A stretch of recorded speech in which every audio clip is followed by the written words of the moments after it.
An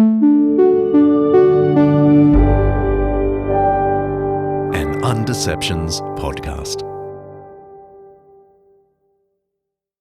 The other text that is the subject of enormous study and scholarship is from Josephus, who mentions Jesus on 2 occasions. Now, if you've done some internet research, in inverted commas, you will have discovered that there's lots of debate about this first paragraph on the screen from Josephus, in which Jesus is described as a wise man who performed surprising feats, etc. Well, that's me and some fairly dodgy audio. About 8 years ago or so, speaking in a Coptic Orthodox church in Australia about the historical Jesus. Hello, by the way, to my Coptic friends. In particular, I was drawing attention to the writings of Flavius Josephus, a first-century Jewish historian who wrote perhaps our earliest references to Jesus outside the New Testament. And this next little bit of that talk is something I've said many, many times in my work, in both public talks like this one and in university lectures. You will find people who argue the whole thing is a forgery, that some naughty Christian copying out Josephus several hundred years after Josephus inserted a paragraph because he wanted Jesus to be noted by this great Jewish writer from the first century. Then you'll occasionally hear an apologist try and say that the whole thing has come from the pen of Josephus. The truth is in the middle, as so often is the case. That statement, the truth is in the middle, is often the best way forward in ancient history. But my guest today might make me eat my words. Flavius Josephus, an aristocratic Jewish writer of the first century, published almost 500,000 words in his lifetime, including his magnificent 20-volume History of the Jewish People, often just called Antiquities of the Jews. He's the main historical source for the Roman East. That's Syria, Galilee, Judea. And he tells us loads of things about politics, wars, religion, and daily life that we just wouldn't know without his works. But out of all that he wrote, 2 small paragraphs, and one in particular, would be analysed and debated more than everything else.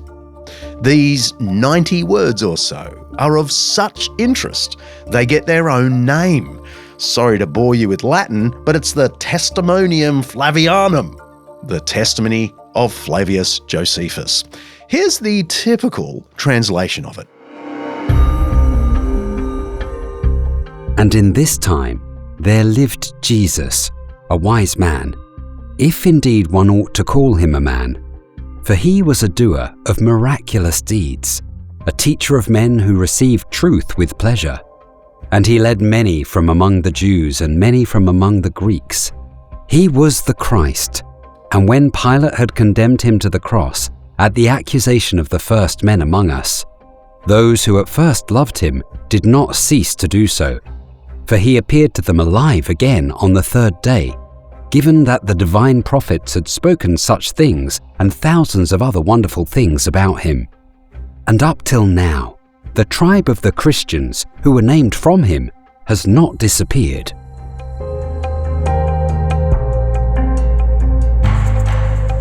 The Testamonium Flavianum appears on the surface to be a powerful piece of external evidence that Jesus existed as a real person in history, and it's from a non-Christian source, so it's really important. But I've spent my academic life qualifying that conclusion. Here's me in the Christ Files documentary 16 years ago as I handled a 1,000-year-old copy of Josephus at the University of Cambridge. If you're wondering why a Jewish historian would freely describe Jesus as the Messiah, the anointed king of the Jews, so do most scholars. It seems as though somewhere in the copying process, a rather bold scribe has tried to improve the wording to bring it into line with Christian beliefs. If Josephus did include the reference to Jesus as Messiah, risen from the dead, he almost certainly would have done so in a more neutral or perhaps even sceptical way. One manuscript actually has the words, "He was perhaps Messiah," and "it was merely reported he appeared alive to them."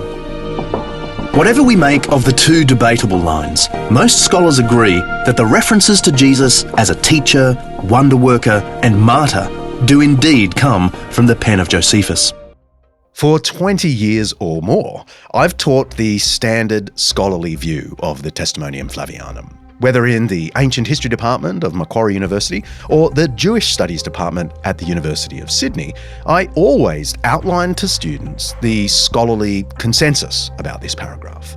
That Josephus himself, in the first century, really did write a brief, neutral remark about Jesus, which was later improved by some naughty Christian scribe who, in copying out Josephus's works, wanted to make the remark about Jesus a little more positive, a little more theologically sparklearkle.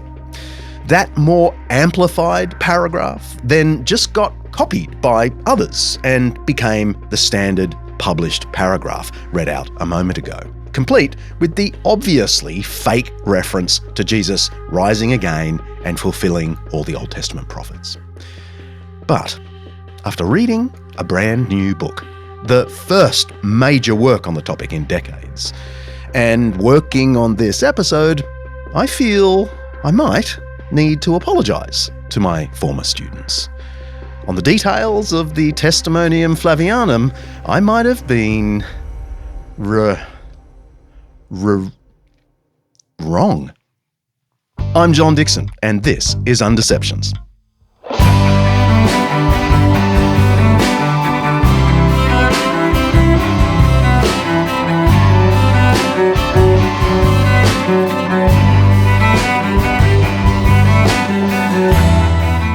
This season of Undeceptions is sponsored by Zondervan Academic. You can get discounts on their special Master Lectures video courses and free chapters of many of the books we talk about here on the pod. Just go to zondervanacademic.com/undeceptions. Every episode of Undeceptions, we explore some aspect of life, faith, history, science, culture, or ethics that's either much misunderstood or mostly forgotten. With the help of people who know what they're talking about, we're trying to undeceive ourselves and let the truth out.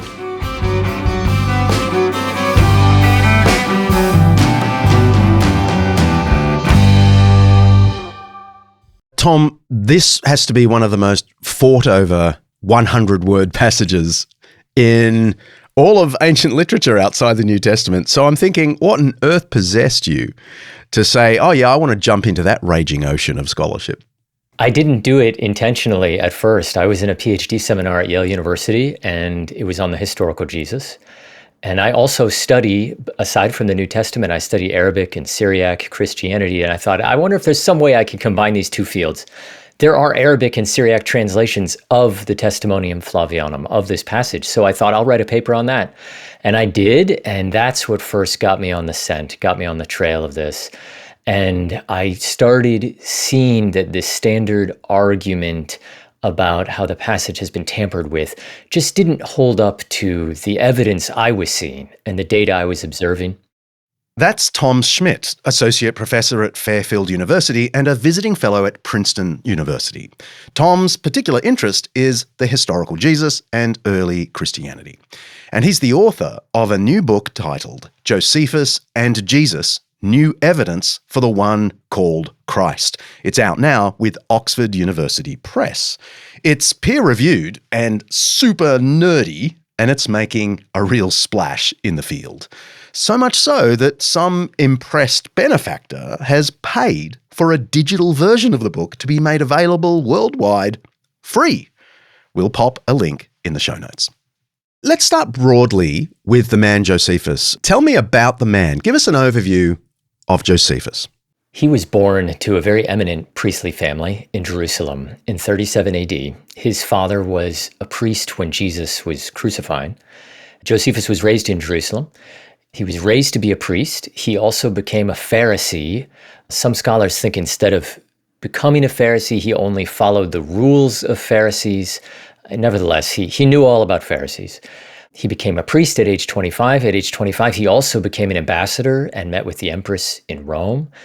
He was a general at age 30 in the Jewish War, and this was an enormously prestigious appointment. There was only 7 of them, and he was appointed as governor. It was a political position as much as a military one. And then after the defeat of the Jews at the hands of the Romans, he devoted the rest of his life to writing history, and he wrote the history of the Jewish people in several different works. He became one of the finest historians the ancient world ever produced. And from his books, we learn an enormous amount about first century Jerusalem and Galilee. He's the most important source we have outside the New Testament on what is going on in that area around that time. My name is Flavius Josephus. Rome has ordered that you tell me your story. You will remain my prisoners until you've told me what really happened in Masada.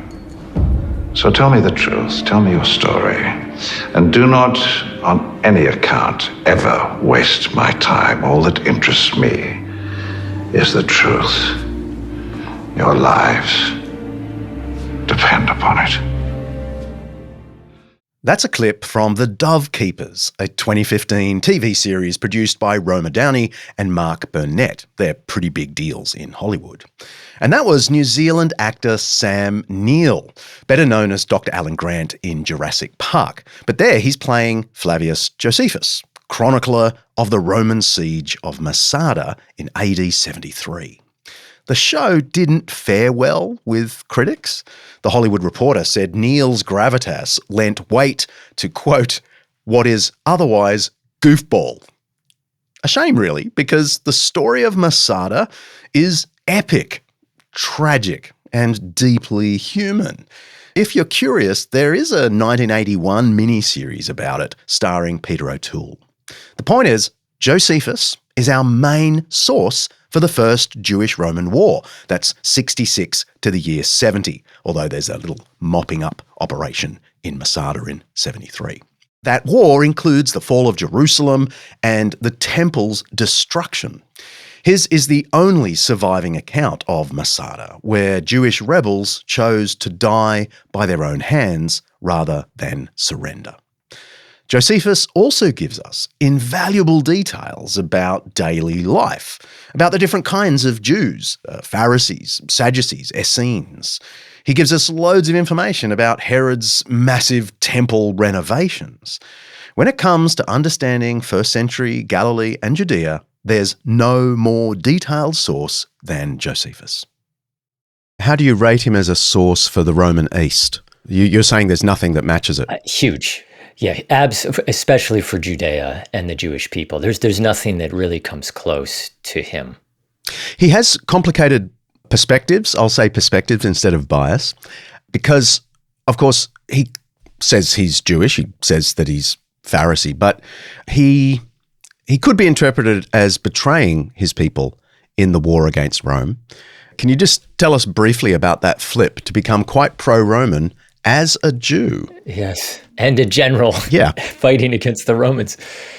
What he would probably say is he would probably point to Jeremiah, the prophet, who warned his people, the Jewish people, to not fight against the invaders. They were going to lose, and it wasn't wise to do that. So Josephus, I think, realizes the Romans are this overwhelming empire and the Jews stand no chance, and he's worried about the destruction of Jerusalem and the temple.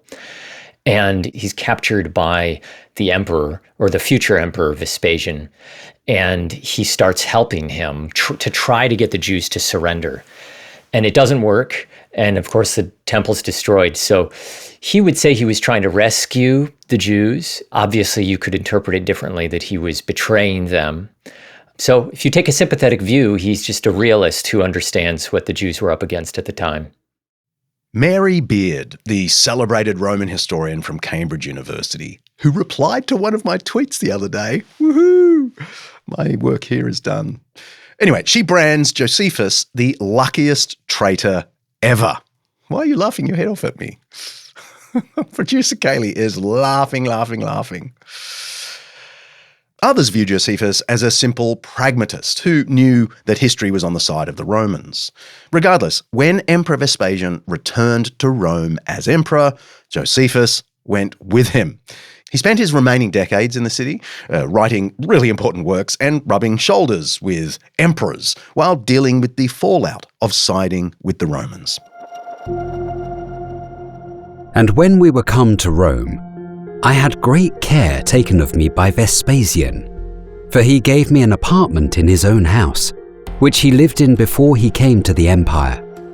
He also honoured me with the privilege of a Roman citizen, and gave me an annual pension, and continued to respect me to the end of his life, without any abatement of his kindness to me. When Vespasian was dead, Titus, who succeeded him in the government, kept up the same respect for me, which I had from his father. And when I had frequent accusations laid against me, he would not believe them.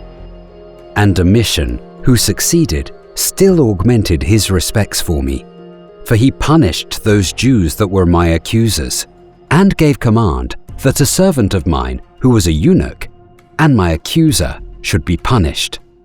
He also made that country I had in Judea tax-free, which is a mark of the greatest honour to him who hath it. Nay, Domitia, the wife of Caesar, continued to do me kindnesses, and this is the account of the actions of my whole life. And let others judge of my character by them, as they please. The Life of Flavius Josephus, by Josephus. 4 of Josephus's works survive today. His autobiography, which is really fun to read. His history of the Roman-Jewish conflict, we just call that the Jewish War. His defense of Judaism, called Against Appian. And then there's his magnum opus, really, his history of the Jewish people, called The Antiquities of the Jews, which starts with reflections on the accounts from the Jewish scriptures themselves, but then about 2/3 of the way through becomes a pretty solid independent history from the Maccabean revolt in 167 BC right through to the outbreak of the Jewish War in AD 66. And what do you think he's trying to do in the Antiquities of the Jews?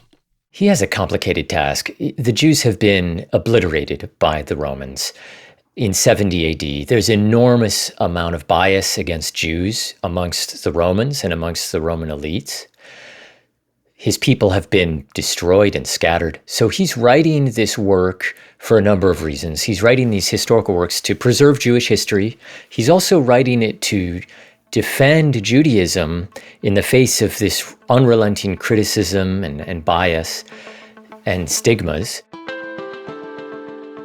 For since I was myself interested in that war which we Jews had with the Romans, and knew myself its particular actions, and what conclusion it had, I was forced to give the history of it, because I saw that others perverted the truth of those actions in their writings. Now I have undertaken the present work, as thinking it will appear to all the Greeks worthy of their study, for it will contain all our antiquities, and the constitution of our government, as interpreted out of the Hebrew Scriptures. Josephus, Preface to the Antiquities of the Jews.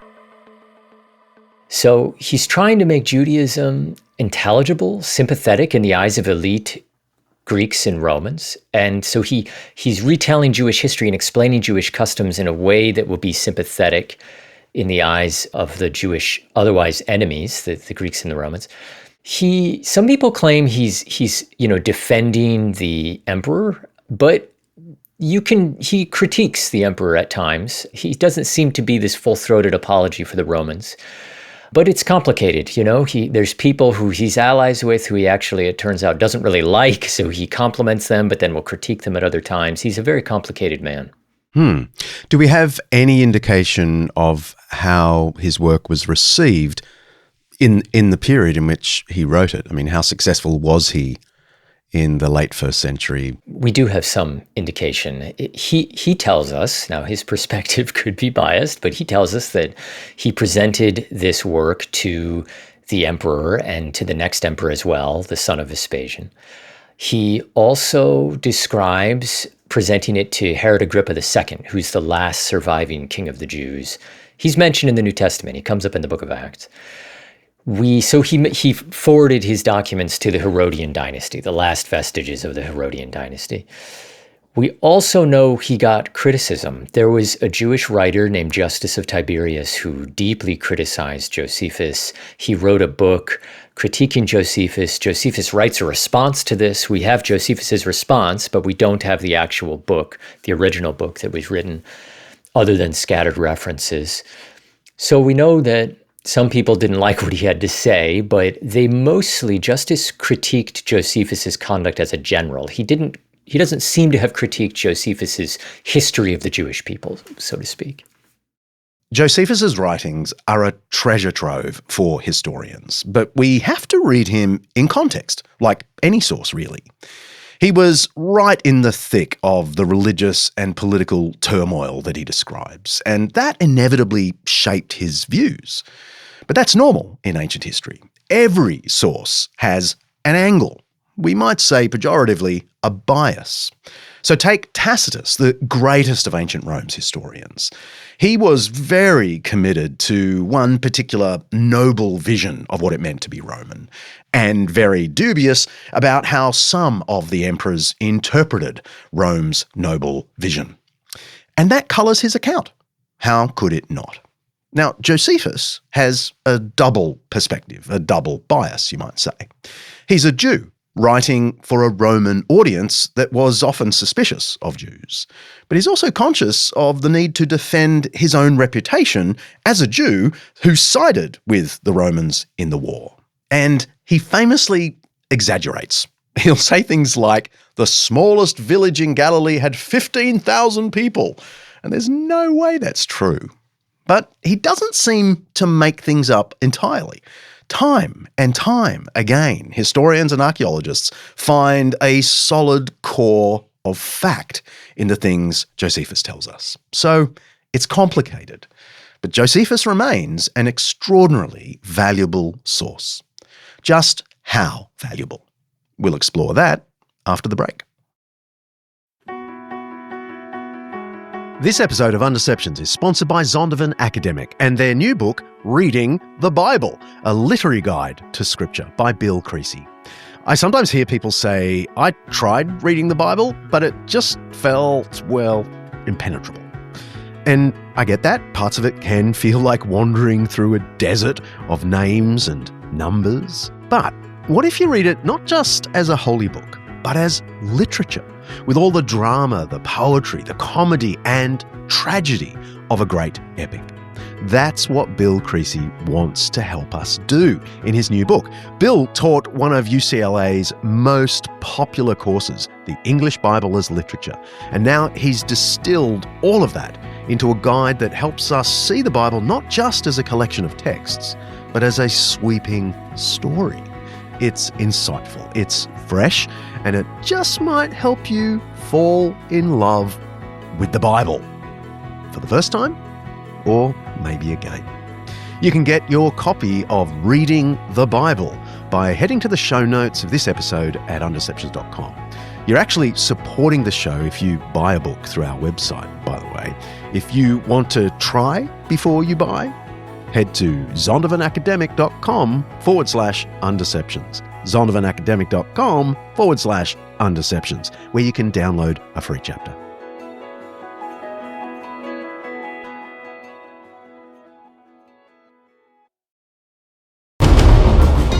It's claimed that this box, measuring 10 inches by 20, is no less than the burial casket of James, the brother of Jesus Christ. That's from a rather dramatic-sounding CNN documentary from 2015 called Finding Jesus. It focused on the so-called James ossuary, a first-century limestone bone box inscribed, James, son of Joseph, brother of Jesus. Boom.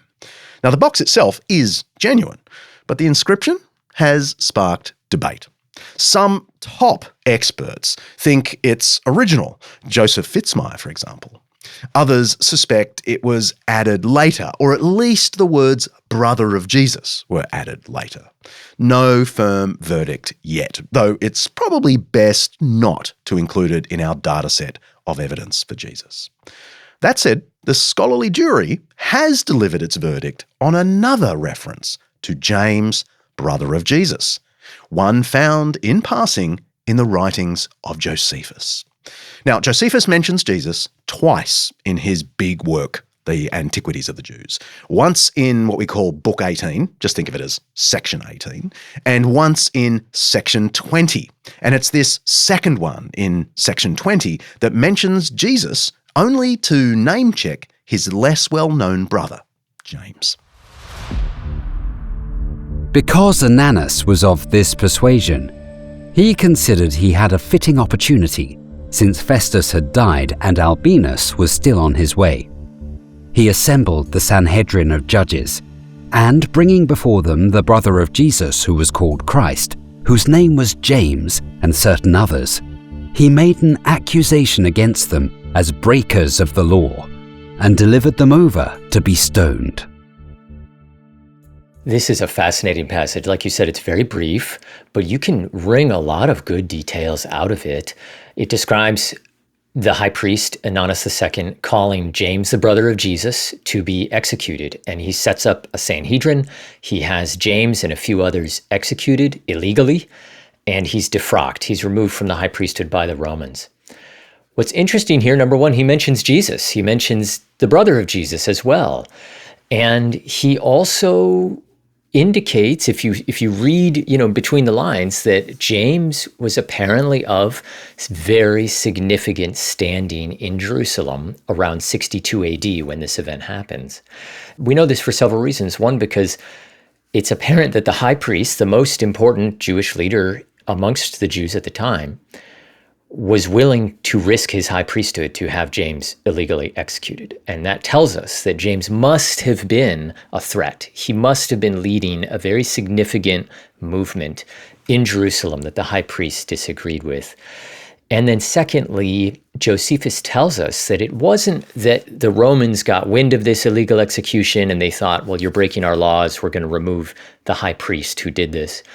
Instead, what Josephus says is that some of the Jews were so upset at this that they appealed to the Romans and got the high priest removed. So that's another indication that there is a very significant movement of either Christians or people who are at least sympathetic to the Jesus movement in Jerusalem in 62 AD, which is, of course, 30 years after Jesus' death. The movement is still being led by someone who knew Jesus personally.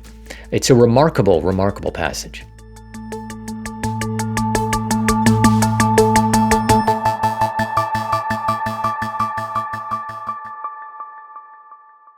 I mean, I'm convinced that there are no reference to Christianity in Josephus. I think those were all added in various ways, and I've written a lot on that. People can find that. I have an article on my blog, Why You Can't Quote Scholarship on Josephus Before 2014, because by 2014 and after, so much scholarship came out, including mine, but not mine alone, came out really destroying any hope of believing that there's actual references to Christianity in the original Josephus. But let's take the hypothetical. That's historian and author Richard Carrier. He's best known for arguing that Jesus never existed as a historical figure, that the whole thing is a myth. It's a fringe view, but he's built a really strong online following around it. Carrier, of course, doubts the references to Jesus in Josephus. He represents one of the three main positions that scholars have taken on Josephus's first reference to Jesus, about 90 words in Antiquities Book 18 that we call the Testamonium Flavianum. Position 1, which is Carrier's position, the whole passage is a later Christian forgery. Maybe 10 to 20% of experts go with that. Position 2, the entire passage is authentic. Very, very few scholars have gone that way. Maybe 5 to 10%. And that's because position 3 is what's really persuasive. That's the view that Josephus did write a neutral or maybe even slightly critical passing remark about Jesus that was later cleaned up by a Christian scribe who was copying out Josephus's works in a monastery sometime in late antiquity. That's where most historians sit today. I'd say 80%. And that's where I've also sat for my entire teaching career. Now, just to refresh our memory, here's the full passage again. But this time, I'm going to get voice actor Yannick Laurie to ham up the bits, which, according to the majority of experts, were added by a later naughty Christian scribe. The rest, though, they reckon is genuine. And in this time there lived Jesus, a wise man, if indeed one ought to call him a man. For he was a doer of miraculous deeds, a teacher of men who received truth with pleasure. And he led many from among the Jews and many from among the Greeks. He was the Christ. And when Pilate had condemned him to the cross at the accusation of the first men among us, those who at first loved him did not cease to do so. For he appeared to them alive again on the third day, given that the divine prophets had spoken such things and thousands of other wonderful things about him. And up till now, the tribe of the Christians who were named from him has not disappeared. Let's talk manuscripts for a moment. For time's sake, we've cut Tom's amazing discussion of the many different kinds of manuscript copies we have of Josephus's works, and in particular of this important paragraph we call the Testamonium Flavianum. Josephus wrote in the 1st century, no one doubts that, but our earliest complete copies of Antiquities of the Jews that contains our paragraph date from, here it is, the 10th and 11th centuries. Now that might sound bizarre, way too late, but it's actually pretty normal in ancient history. I mean, the earliest copy we have of Tacitus, the greatest source for imperial Rome, comes from exactly the same time, 10th and 11th centuries. Fortunately, though, we also have tons of quotations of Josephus from much earlier writings, some as early as the 4th century. They're in Latin, Syriac, Arabic, and Armenian. Translation, of course, involves interpretation. And when it comes to the Testamonium Flavianum, scholars have pored over every word choice, every letter across the centuries and across the languages. Tom's work, compiling and analysing all those manuscripts and quotations, is nothing short of mind-bending. When I talk to a scholar like Tom, honestly, I really just feel like I'm a podcaster who happened to get a PhD once. All right, so there's a lot of things to play with. I can hardly imagine the time you spent looking at all the different ones. But the fact is, some scholars, from time to time, have rejected this whole passage as an insertion from some naughty scribe who wanted to point people to Jesus. What is that view based on? The view that it's entirely made up? That view is a minority view these days. The majority view is that Josephus wrote something like the passage, but it's been tampered with. But the view that it's a wholesale forgery, what they'll say is they'll say that there's claims that are made in the passage about Jesus that no non-Christian could ever make. And they'll list those claims, and they'll also then take the next step, usually, and they'll say that the style of the passage also does not match Josephus' style, but it happens to match Eusebius of Caesarea, who's the first person to quote the passage. So they'll claim that Eusebius was the one who forged this wholesale in around the year 311, 312. He stuck it in the manuscripts of the Antiquities, and that percolated throughout the manuscript tradition. That's the typical argument. I have a whole chapter, an appendix in my book addressing this. Yeah, but as you mentioned, the broad scholarly consensus for maybe the last 40 years has been that Josephus probably did write a short notice about Jesus there in Book 18, but that a later Christian scribe improved it. So can you describe for us that view? Take remembering that our voice actor will have read the standard edition of Josephus? That view, originally 100 years ago, the major view was that the whole thing was forged. But there was a scholar called Henry Thackeray, a very eminent Greek translator, who started composing a lexicon of the works of Josephus, tracking his vocabulary and things like that. And he realized that there were just so many passages, so many phrases within the Testamonium Flavianum that matched Josephus's phrases elsewhere, that he felt like it was impossible for this to be forged. It sounds so much like Josephus. And he changed his mind. He said, I used to think this was forged. I no longer do. Scholars have almost universally accepted that view, that there is just so much about the passage that sounds like Josephus that there's no way a forger, even a skilled forger, could have come up with this. However, there still are some areas that just seem too good to be true. They're too pro-Christian. They're too positive about Jesus. They say Jesus is the Messiah. These passages say that he was resurrected. He fulfilled prophecy. He worked miracles. So they will say, we think that Josephus wrote something very similar to this passage, and it's been doctored. Some words have been switched slightly, and there's been slight alterations that have had large effects on the passage. Let's sort of hover there with that standard scholarly view, which, by the way, I've taught for 20 years until you ruined my day by writing this book. Let's sort of just hover there for a second. The reasons people reject this, and I want you to just respond to the view that some lines clearly have been doctored. And one is, you've mentioned already, that the paragraph interrupts the flow of Book 18 of Josephus. It just sticks out like a sore thumb. People say that. I disagree. What's happening in Book 18 is Josephus is talking about the governorship of Pontius Pilate. And he's listing various disturbances, uprisings, salacious, terrible things that happened during Pilate's reign. So it's a list of 5 or 6 stories. Embedded in that list, one of the stories is the Testamonium Flavianum. And it fits much better in that list than some of the other stories. Josephus begins with 2 stories about Jews appealing to Pontius Pilate over some incident, some issue that's happening.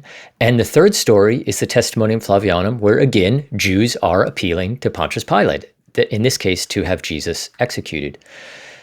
That fits perfectly. I mean, there's nothing that is odd about that. If you continue in the list, though, things do get a little odd. You know, the next story is this salacious story that has nothing to do with Jews or Judaism, about, someone tricking a woman to sleep with her for one night as a pretend god. It's this ridiculous story. Another story is about Samaritans. It doesn't have to do with Jews. There's another story that doesn't have to do with Pontius Pilate. So I actually think the placement of the story fits remarkably well. It's also placed before Josephus talks about John the Baptist, which just does not seem like any Christian who is in the habit of forging a passage like this would ever put Jesus before John the Baptist. It seems like... No way, because if he was anything, he was the forerunner, right? John the Baptist. Exactly. John the Baptist is a key figure in the Gospels, of course. He's the prophet who prepared the way for Jesus and even baptized Jesus. In Christian tradition, John always comes before Jesus. But in Josephus, John comes after Jesus. Whoever wrote the Testamonium Flavianum clearly wasn't trying to make John look like the forerunner of Christ. It's a small detail, but it strongly suggests the passage wasn't written by a later Christian editor. Yeah. But is the story too brief? 90 words. Come on. It is brief. People say that. I don't think so. If you look at what Josephus does when he talks about religious figures, he's painfully uninterested in telling us about them. He tells us more about Jesus than he does about the high priests in the first century, many high priests. He tells us more about Jesus than he does about the leaders of the Sanhedrin. He tells us more about Jesus than the leaders of the Pharisees. Some of these people Josephus personally knew and were enormously influential. And he tells us sometimes almost nothing. He'll just mention their names. Okay, then it's too long. Well, Well, I have to say that it's not too long, because the other stories that are mentioned within that rubric, the half dozen stories about the reign of Pontius Pilate, it fits well in terms of the length. It's a little bit shorter than average, but it's closer to the average than one of the other stories. So I think it actually sounds much like what Josephus would have said. Okay. Let's get a little more technical then. What about the claim that there are too many unusual or unique words in those 90 word paragraph, or unusual verbal forms here that it can't have come from Josephus? Scholars will say that, for instance, Josephus uses a word in the passage that he doesn't use anywhere else. And that has been pointed out by scholars as a marker for inauthenticity. Josephus wrote 500,000 words. What are the chances that there would be a word in here he never uses elsewhere? The irony here is that the word happens to be the word Christian. So if anyone was going to be talking about Jesus, that would be a word that they would probably use. In my book, what I do is a statistical analysis, and I rank all the vocabulary of Josephus. I'm only able to do this because of contemporary databases. Otherwise, this is an impossible task on my own. That's why no scholars have done this before, is because the database. Well, Thackeray gave it a good go, right? He gave it a whirl, but he couldn't, manually collating all these is impossible. You might be wondering, if the Testamonium Flavianum is so famous and so debated, why hasn't this kind of research been done before? Basically, because the technology's only just caught up. Stylistic analysis now lets scholars create a kind of linguistic fingerprint, tracing an author's favourite words and syntactical habits to confirm their authorship. And the more manuscripts we have, the better the data. Just in 2020, Trinity Hall in Cambridge digitised a 12th century copy of the Antiquities of the Jews, adding one more piece to the puzzle. Stylometrics isn't just being done with ancient texts. Over at Northeastern University in Boston, researchers are using the same techniques to test whether Little Women author Louisa May Alcott wrote a series of anonymous Gothic tales under the name E. H. Gould. They're digitising 19th century magazines and running the texts through algorithms that identify each writer's linguistic fingerprint. Link in the show notes. It's pretty cool stuff. It's exactly what Tom Schmidt's done with the writings of Josephus in multiple languages. So it turns out, when you run the numbers, Josephus has an enormous vocabulary. He uses a unique word every 87 words on average, and the passage is 90 words long. So having a unique word is actually what we would expect. That's an argument for authenticity, not against authenticity. You can make the same kinds of arguments from word frequency rates with all the other rare words in the passage. I show that the frequency rate of rare words, and there are some rare words in the passage, but those are deployed at the same rate we would expect given Josephus's habit. The same goes for common words. Words like the and are extremely common. Everyone has a unique pattern by which we deploy those kinds of words. And if you have a sufficient data set, you can figure out, this person tends to use the word the so many times, every 100 words, every 90 words. Josephus in this passage uses those common words at the same rate that he does elsewhere. All of this just sounds like Josephus. It doesn't look like the passage has been interpolated.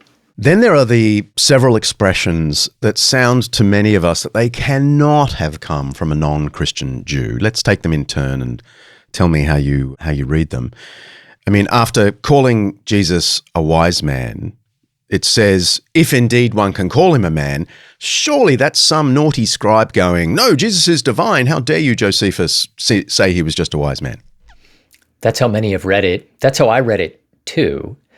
And one thing I'll say is that if we just take it literally, and we take it as him suggesting Jesus might have been more than a man, this isn't, there are non-Christians in antiquity who did do such things. People often default to a position where a first century Jew must either be neatly sliced into a binary of hating Jesus or thinking he's the divine Son of God.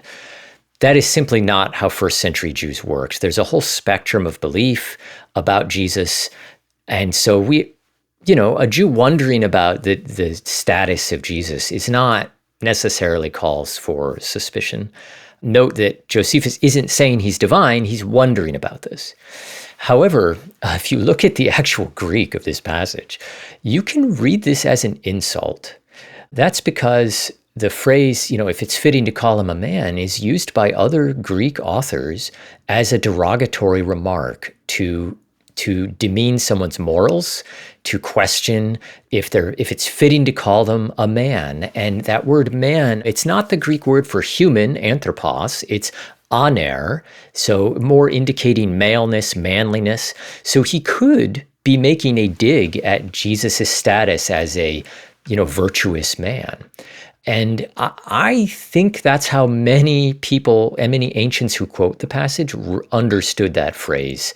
They don't seem to have thought it was this naked profession of faith in Jesus or this obviously complimentary statement. They seem to be much more cagey about it. And I think it is cagey. I think it's sort of skeptical. Either Josephus isn't quite sure what to make about Jesus, or he's giving a dig at Jesus. I think it's one or two of those options. Mm-hmm. But then it says, he was ho Christos, the Messiah. Surely that's made up. Yes. Well, there's a couple things I'll say about that. One, what's interesting here is if we imagine a Christian inserting that phrase, then we're stuck with a puzzling situation because the phrase says Jesus was the Christ, not that Jesus is the Christ. And that isn't important. There's only a difference in tense there, past tense versus present tense, but the core Christian belief is not that Jesus was the Christ and he's dead now and no longer exists. It's that he is currently the living Christ. It suggests that Jesus was dead, that he's not around anymore. It's just an odd thing for a Christian to manufacture. What I think is going on there is in the Greek manuscripts and textual witnesses we have, the phrase reads, he was the Christ. But in that ancient Latin translation I mentioned by Jerome from 393, it says something different there. It says he was believed to be the Christ. In the ancient Syriac translation I mentioned, in one of these translations, it also says something different. It says he was thought to be the Christ. So these two ancient translations parallel each other.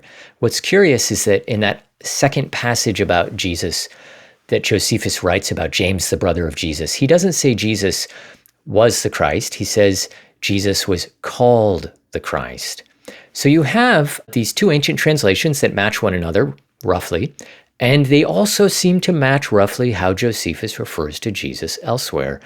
And in the field of textual criticism, the field of, this is how scholars assemble ancient texts. They get all the textual witnesses, translations, quotations, manuscripts, and they put it all together. This is just normal textual criticism would look at a situation like this and say, obviously, the Latin and Syriac translations witness to the original readings. Because these were Christian translations, and what Christian is going to demote Jesus by saying he was called instead of he was? So are you suggesting the original Greek actually had called, like it does in Book 20 in reference to James, brother of Jesus, called Christ?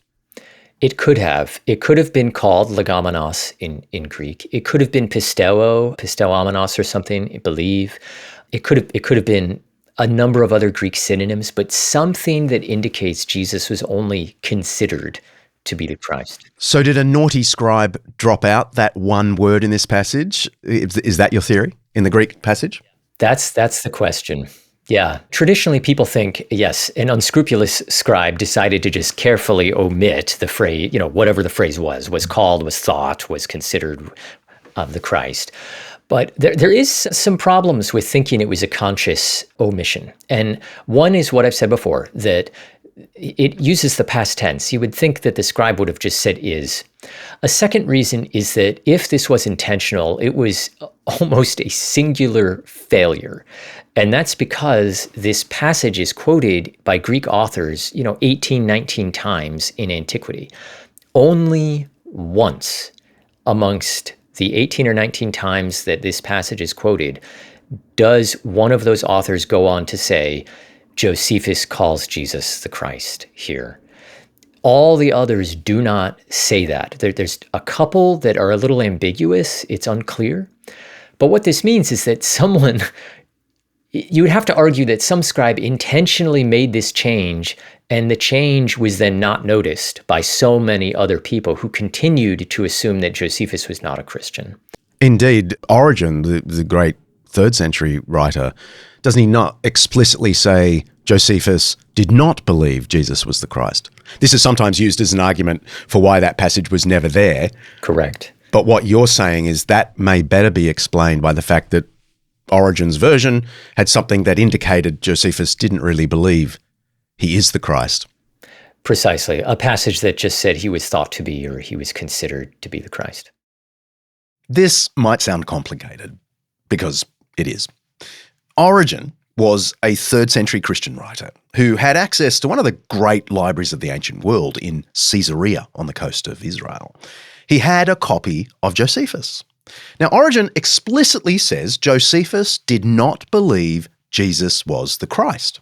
And some have taken that to mean that the Testamonium Flavianum, the paragraph that calls Jesus the Christ, can't have been in Origen's version of Josephus. So they argue it must have been added later, sometime after Origen, let's say in the late 3rd century, early 4th century. But Tom Schmidt points out something that should have been obvious. Maybe Origen's copy didn't say Jesus was the Christ. Maybe it said he was believed to be the Christ, or he was called the Christ. And that is exactly the wording we find in some later Latin and Syriac manuscripts. Since no Christian translator would have made Josephus sound less sure about Jesus, the simplest explanation is that Josephus's original Greek said something like called Christ.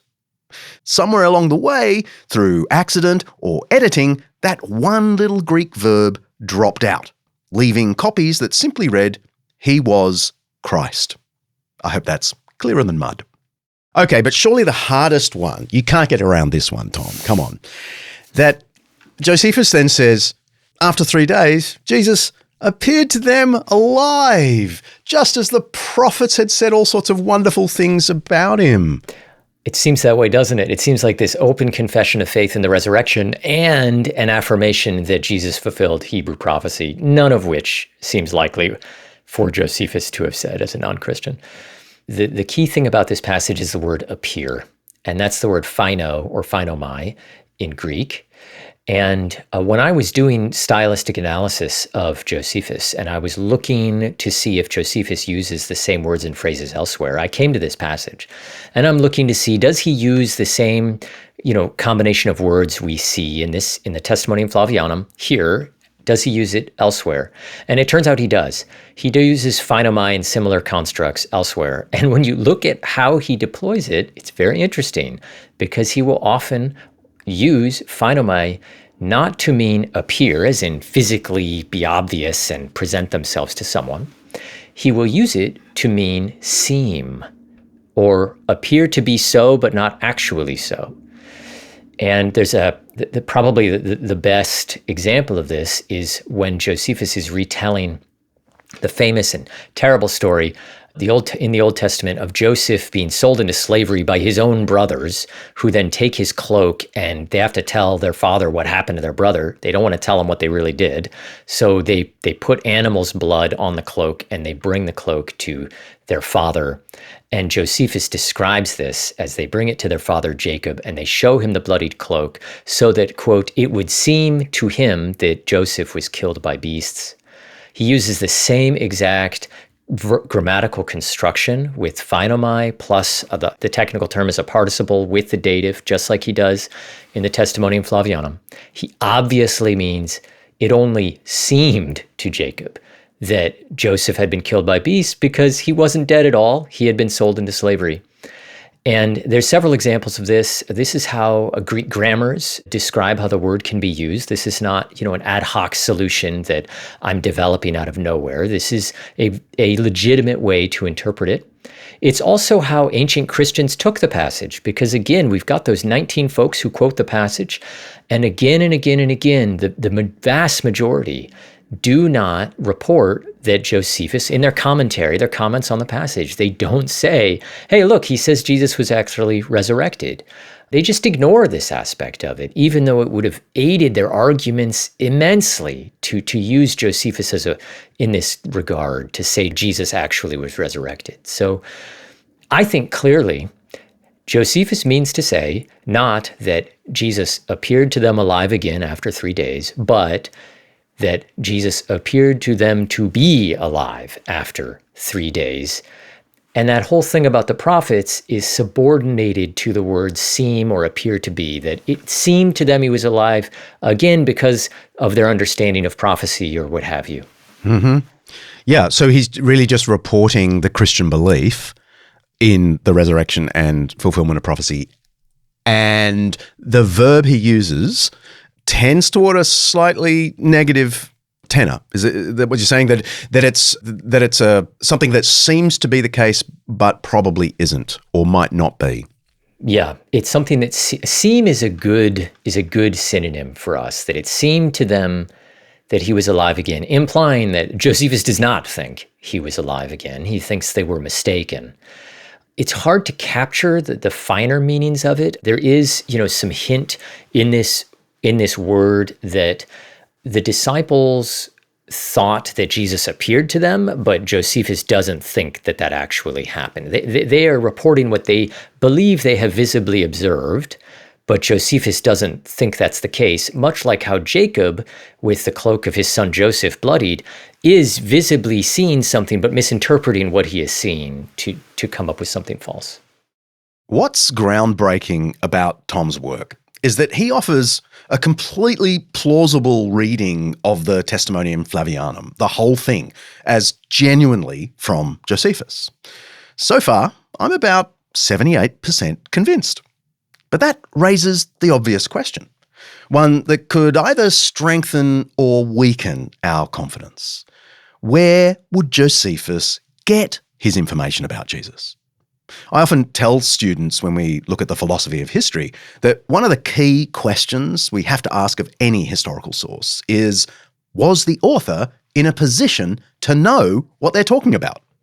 You can have a coherent account of alleged facts, but if the writer didn't actually have access to reliable information, if they weren't in a position to know what they're talking about, it's hard to treat it as real history.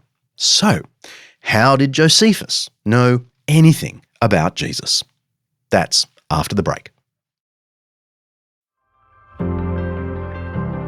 Pakistan's Punjab region is experiencing its worst flooding in nearly 4 decades due to heavier than usual monsoon rains. 2 million people have been evacuated, and over 1 million hectares of farmland have been affected. Tragically, 900 Pakistanis have already lost their lives, including 260 Punjabis.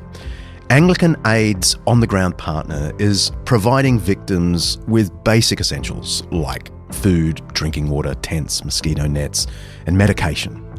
But they need your help. As we approach the end of the year, please consider making a donation to Anglican Aid's Pakistan Flood Relief Appeal.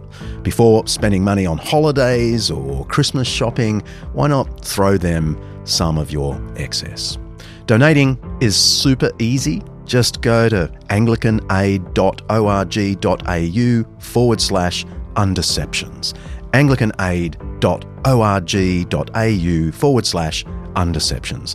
And follow the prompts to make your tax-deductible donation. We'll also include a link in the show notes. Thanks so much. I love this organisation.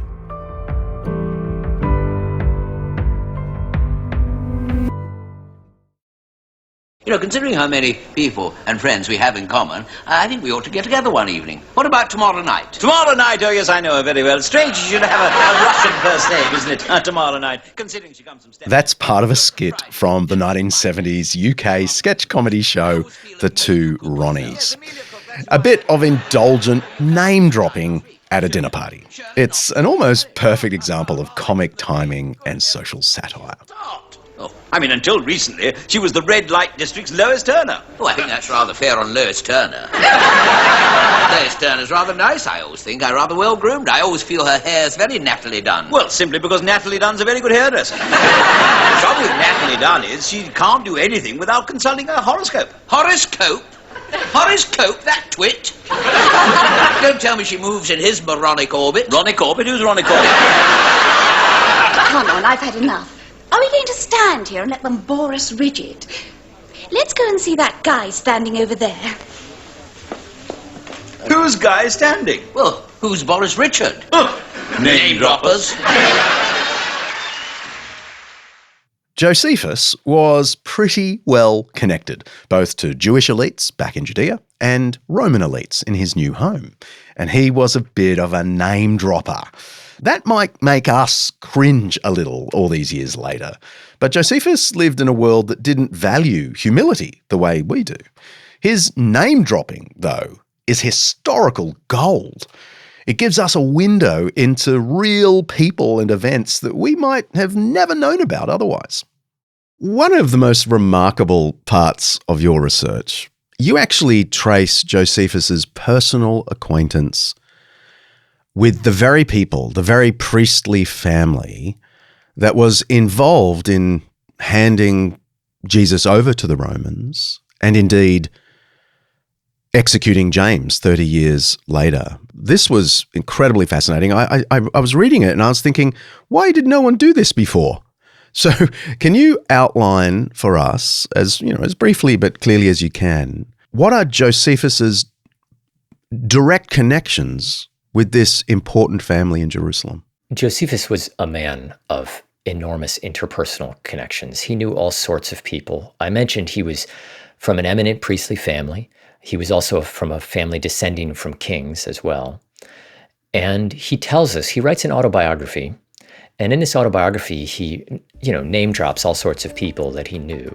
And he knew high priests personally. By my mother, I am of the royal blood. For the children of Asmoneus, from whom that family was derived, had both the office of the high priesthood and the dignity of a king for a long time together. I will accordingly set down my progenitors in order. My grandfather's father was named Simon, with the addition of Celis. He lived at the same time with that son of Simon the high priest, who first of all the high priests was named Hyrcanus.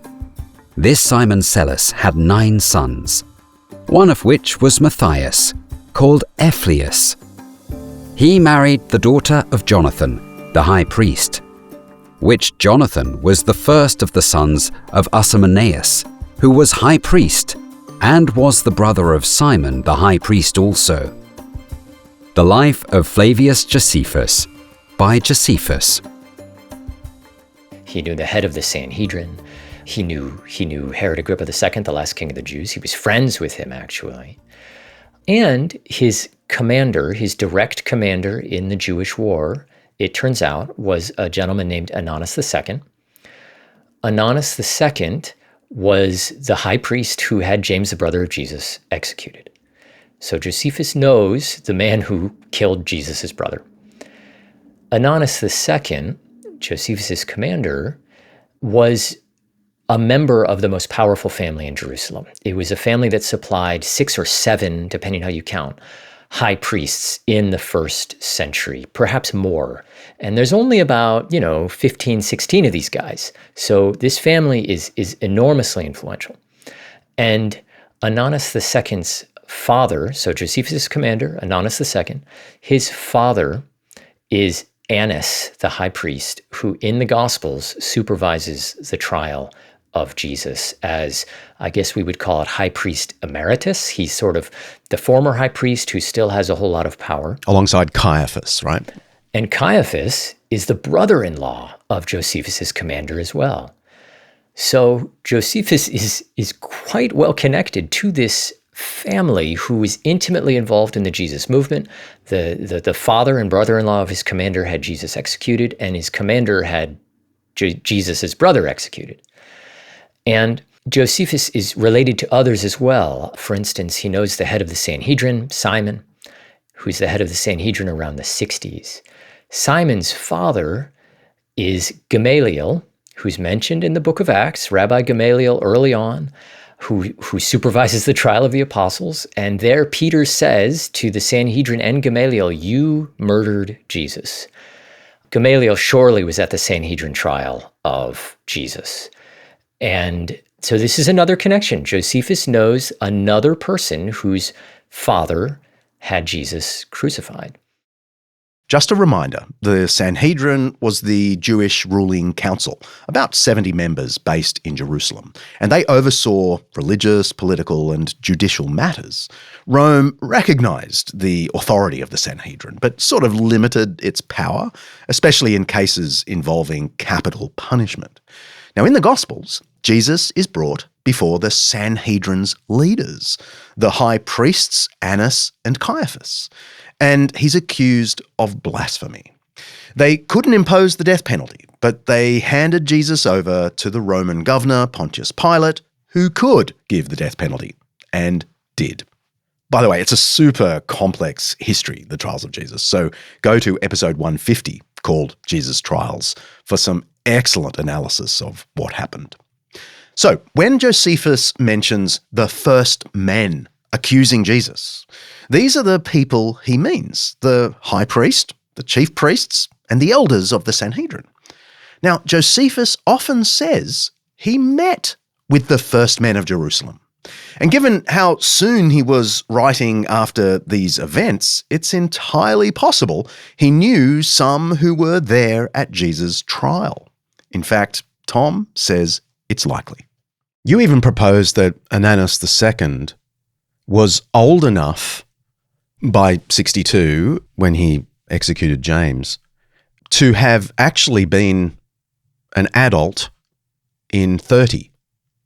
Back in the time of Jesus. I think so. Talk us through that. I think so. Annas II died around 68 or 69 AD. He died during the Jewish War. And Josephus tells us on 2 occasions that Annas II was the oldest of the chief priests. And needless to say, you do not become the oldest of the chief priests without being very, very old.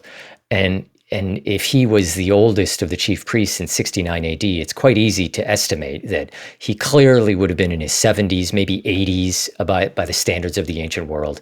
That means he would have been in his 30s, maybe even 40s when Jesus was executed.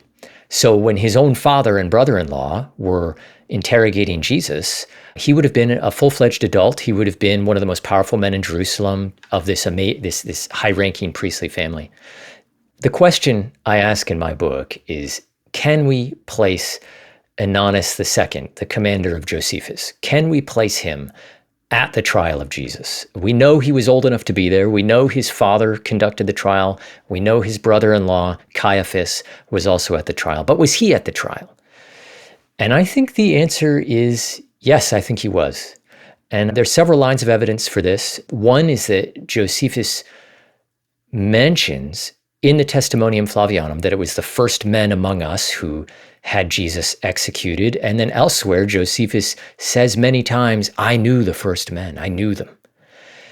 And it's only plausible that if he says the first men did this and then later says he knew the first men, that he plausibly knew some people at the trial, some people who were involved. So that's one hint. The other one, though, has to do with Jewish law. If you look at when Jesus was handed over to the Sanhedrin, it was on the evening of Passover. And Passover is a pilgrimage festival. All faithful Jews are required by Jewish law to come to Jerusalem. That's why Jesus is in Jerusalem. He's there for the Passover.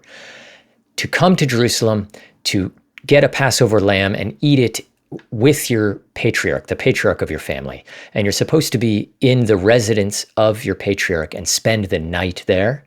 And this is to reenact the first Passover where God sends this destroyer over the Jewish people. They're supposed to put blood on their doorposts. They're not supposed to leave the house of their family patriarch. Otherwise, they'll be killed by this destroyer. So they're commemorating this.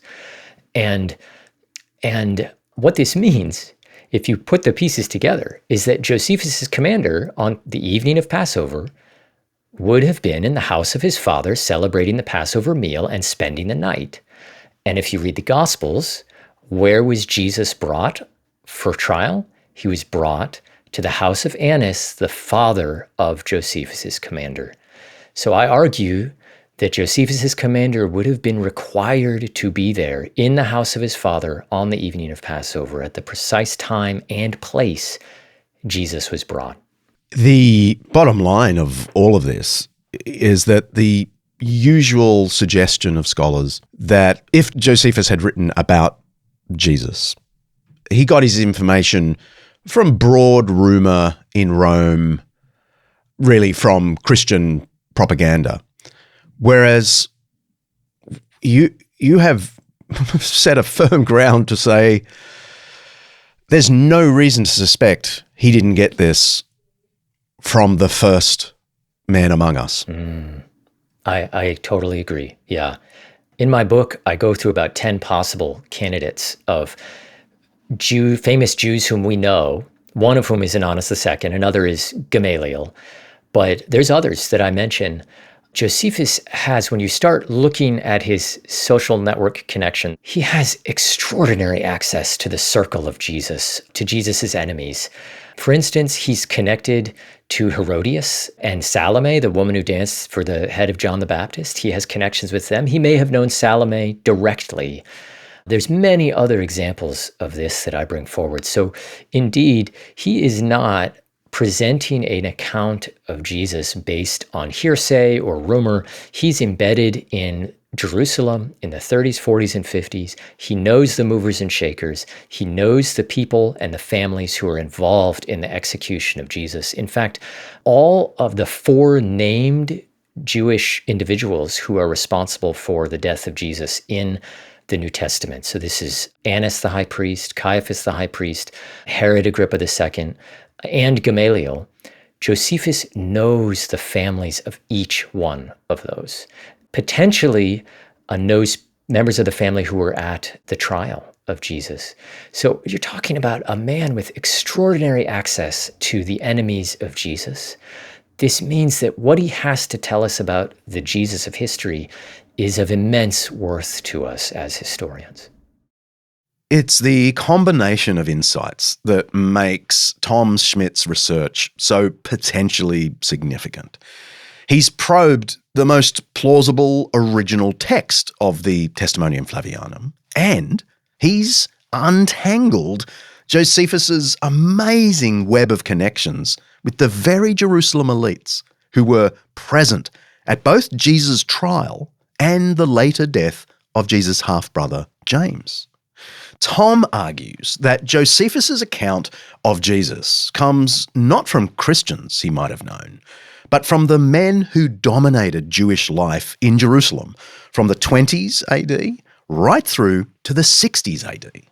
Josephus's own complex relationships with Romans, Jewish leaders, and possibly some Christians meant that when he penned a paragraph or two about the controversial figure Jesus, he had multiple audiences and therefore motives in mind. This alone accounts for the highly ambiguous nature of the famous Testamonium Flavianum. And with all that in mind, here is Tom Schmidt's final reconstruction and English translation of this crucially important paragraph. And in this time, there was a certain Jesus, a wise man, if indeed one ought to call him a man. For he was a doer of incredible deeds, a teacher of men who received truisms with pleasure. And he brought over many from among the Jews and many from among the Greeks. He was thought to be the Christ. And when Pilate had condemned him to the cross at the accusation of the first men among us, those who at first were devoted to him did not cease to be so.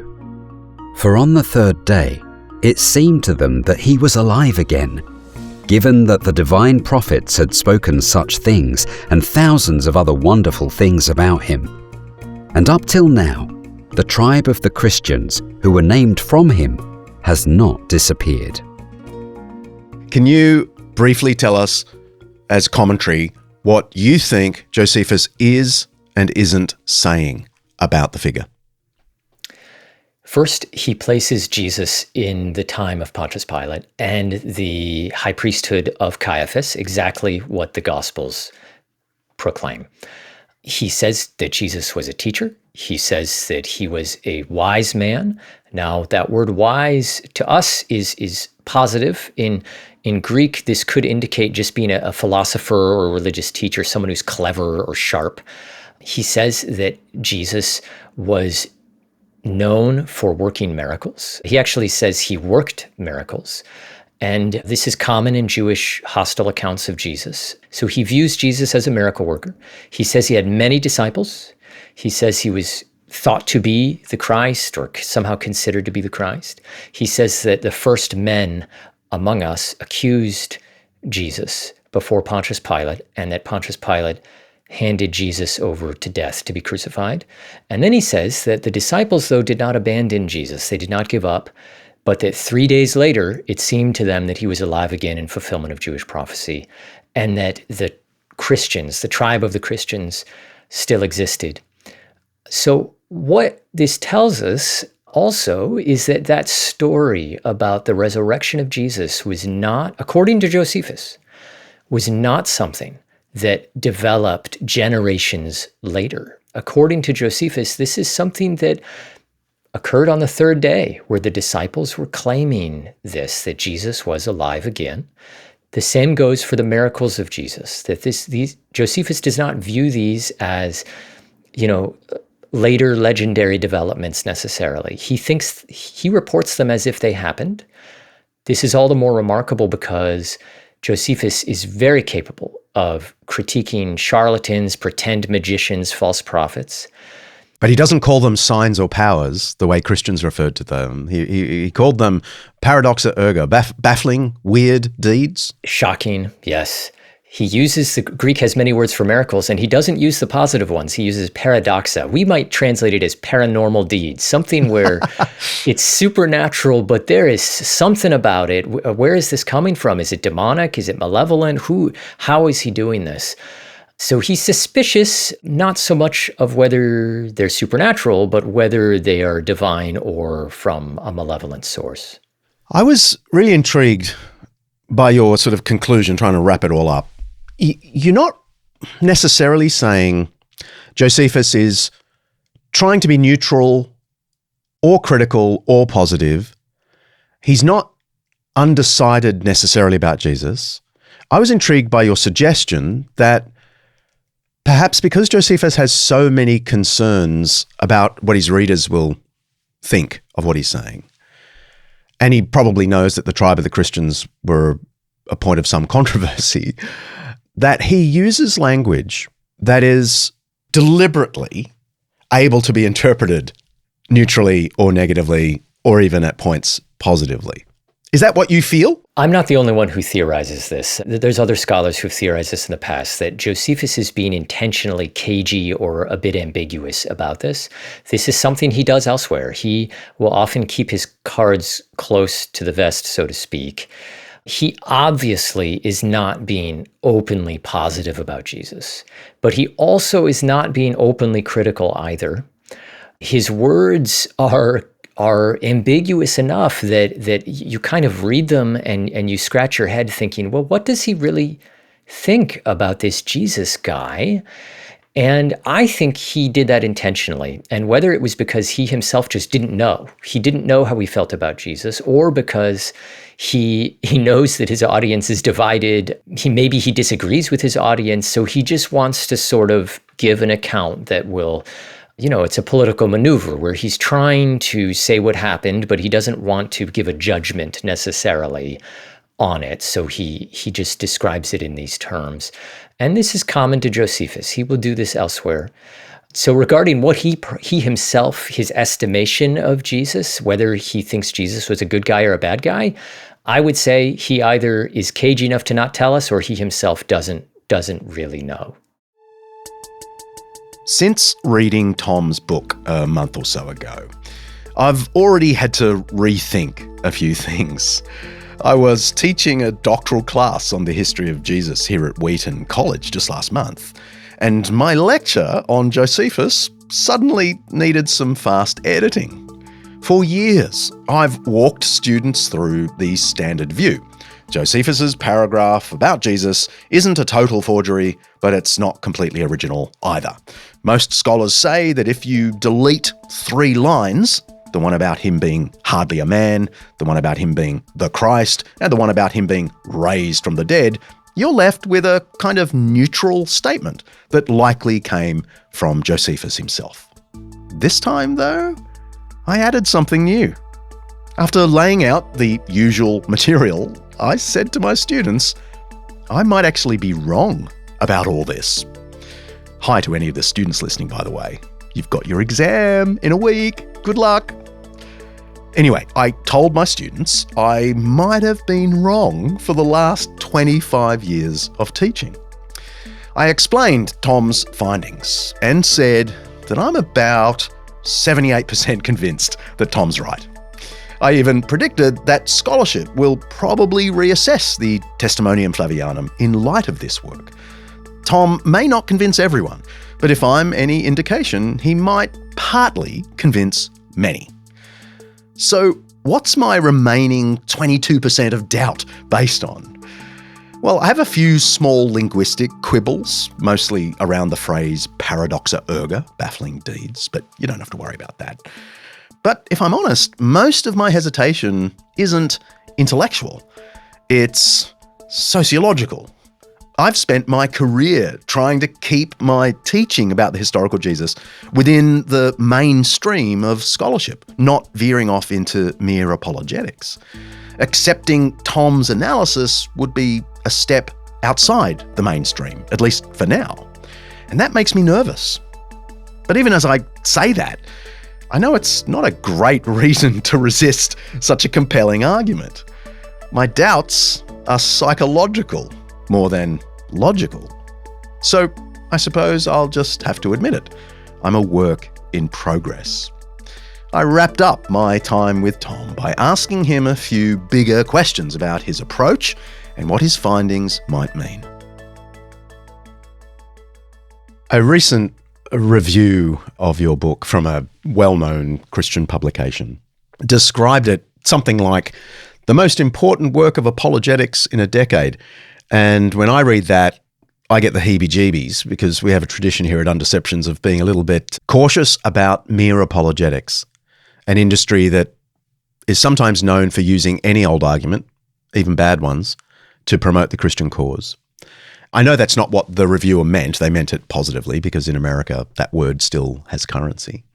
But I guess I want to ask, maybe on behalf of my skeptical listeners, do you see your book as merely a work of apologetics or a genuine historical, philological, scholarly contribution? My intent is for this to be a historical contribution to the study of the historical Jesus and, to an extent, the study of first century Judaism.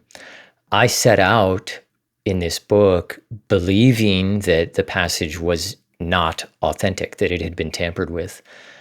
And I changed my mind in the face of evidence.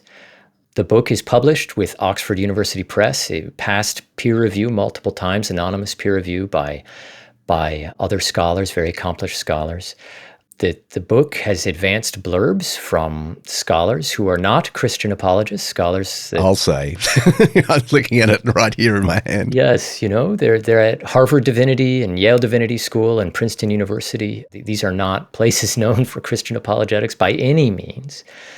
And I'm trying to subject it to scholarly review. There'll be a book review panel on the book by some esteemed scholars at the Society of Biblical Literature, which is the foremost largest collection of scholars, religious studies scholars in the world, that's coming up in November 2025. And there's very little interest in apologetics at that place. Correct, yes. So I wanted to take the argument wherever the data sent me. And this is the path I traveled down. For instance, all we've been recently talking about regarding the connections of Josephus, I had no idea when I started writing the book. I actually was done with the book and was writing the conclusion when I started stumbling upon these amazing connections that Josephus has with people who were at the trial of Jesus. And I thought, I have to write about this. These haven't been pointed out before, and they need to be. Well, your experience of writing the book was also my experience in reading the book. I picked it up as someone who, as I said, for 20 years has taught in secular universities that this passage has been doctored by Christians. There was an original core, but has been tampered with. And I have to rewrite my lecture, I think. And I'm incredibly grateful for this. It doesn't read to me at all like apologetics. It is very serious work of scholarship, and I'm incredibly grateful for your time. And I hope my skeptical listeners will, ponder this whole thing and what it says for the study of the person of Jesus. Tom Schmidt, thank you so much for joining us. Thank you for having me, John.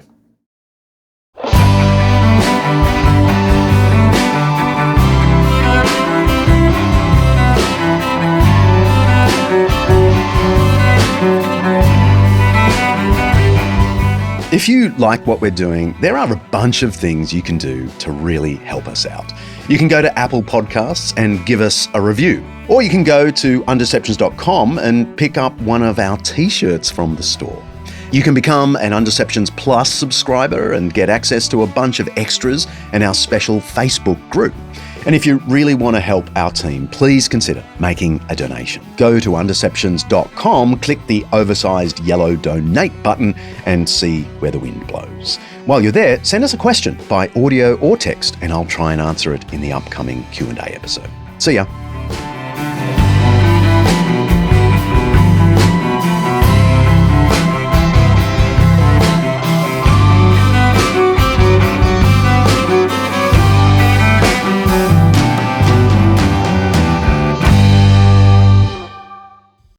Undeceptions is hosted by me, John Dixon, produced by Kaylee Payne and directed by Mark Annis Hadley.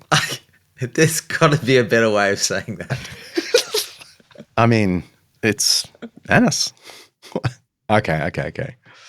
Alistair Belling is a writer-researcher. Siobhan McGuinness is our online librarian. Lindy Leviston remains my wonderful assistant. Santino DeMarco is Chief Finance and Operations Consultant. Editing by Richard Humwee. Our voice actor today was Yannick Laurie. Special thanks to our series sponsor, Zondervan, for making this Undeception possible. Undeceptions is the flagship podcast of undeceptions.com, letting the truth out.